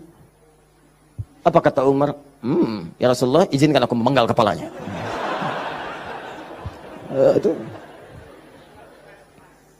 Cuman jubah aja kok, pakai aja. Dia meninggal. Itu Abdullah bin Ubay bin Salul. Hidupnya begitu meresahkan, wafatnya begitu kolokan. Ya. Tapi habis. Jadi yang pertama itu, coba, udahlah, banyak yang tobat. Umar jadi bagus. Tukang begal, Jundub bin Junadah. Wah, sekampung begal tobat. Jadi da'i, sekampung jadi soleh semua. Saking dahsyatnya, kampung itu dikenal di kemudian hari. Namanya Gifar. Sampai dikenal dengan Abu Dzar al-Ghifari. Sampai Al-Imam An-Nawawi mengutip hadisnya. Di Al-Arba'in itu nomor hadis 18. Ya, Jundub bin Junadah. An Mu'adz bin Jabalin wa Jundub bin Junadah radhiyallahu ta'ala anhuma qala Rasulullah sallallahu alaihi wasallam. Ya, ittaqillaha haitsu ma kunta wa atbi'is sayyi'atil hasanata tamhuha. Ainal hadis? Mana hadis? Mana Qur'annya? Apa yang antum kerjakan tiap hari? Ngitung lagi. Mana bekal antum tuh pulang? Minimal sehari satu hadis. Ambil, walaupun nggak hafal hadis kan nggak mesti hafal, baca hadisnya, lihat terjemahannya, amalkan isinya, buka konsepnya. 57 hadis, kitab iman, tiap hari baca satu. Antum pebisnis, keluarkan hadis-hadis bisnis, tiap hari satu. Kalau Al-Quran hafalkan, satu hari satu ayat, tak apa-apa. Pulang punya hujah di hadapan Allah. Ini tiap hari ngitung-ngitung dunia, wafat tinggal semua. Apa yang mau antum ambil? Berharap surga lagi. Takutlah kepada Allah, mulai yang baik. Jundub bin Junadah taubat, dikenal dengan Abu Dzar al-Ghifari. Puncaknya, mungkin ada orang pernah juga lebih daripada ini. Dia berzina, dia mabuk, dia macam-macam. Pokoknya mengoleksi dosa lah. Ya, orang ngoleksi mobil, ngoleksi musab, dia ngoleksi dosa. Jadi kalau nggak berdosa itu nggak enak. Kamu ngapain aja, si fulan sudah begini. Oh masa besok saya lakukan yang lebih daripada itu. Jadi ngoleksi dosa, tumpuk dia. Yang begini pun, itu masih diberikan kesempatan Allah dengan oleh Allah diturunkan satu kalimat. Yang kalau dikerjakan, diamalkan isinya, diterima taubatnya. Turunlah Quran surah 39 ayat 53 tadi. Qul ya ibadiyalladzina asrafu ala anfusihim la taqnatu min rahmatillah. Muhammad katakan pada hamba-hambaku yang dosanya sudah israf. Israf itu melebihi dasar cukup. Lebih. Mubazir. Banyak. Datang ke pernikahan, ada prasmanan, orang sekali, dia 10 kali. Israf. Balik. Israf. Ini ada israf dalam dosa. Itu pun kalau mau taubat, kata Allah, la taqnatu min rahmatillah. Jangan puasa dari rahmat Allah. Innallaha yaghfirudz dzunuba, Allah ya Rahman. Allah ya Rahim. Allah akan mengampuni semua jenis dosa sepanjang kau mau taubat. Di kadang-kadang Allahnya sudah pengen ngampunin, manusia yang nggak pengen. Fir'aun kan gitu, kurang apa lagi diutus 2 nabi langsung. Musa dengan Harun, idhaba ila fir'auna innahu tagha. Quran surah 20 ayat 43 sampai 44. Musa Harun pergilah ke Fir'aun, dia sudah mulai menyimpang. Faqula lahu qawlan layyina la'allahu yatadhakkaru wa yakhsha. Katakan kepadanya dengan lembut, mungkin dengan kelembutan itu dia sadar dan mau bertobat. Enggak mau. Musa, gua kan Tuhan yang gede, ana rabbukul a'la. Marah, nantang, mau bunuh dan sebagainya. Sudah, selesailah dia tenggelam di lautan. Ya, jadi mumi. Teman-teman, ini jadi gambarannya, bukan dulu sekatnya. Kalau dibuka, ini yang terakhir, kalau dibuka begini, ternyata bukan cuma skatnya, dalamnya kotor. Kotor. Kalau ini kan masih bersih, diminum juga bisa. Masa sih Ustadz? Betul, contoh, bismillah. Alhamdulillah.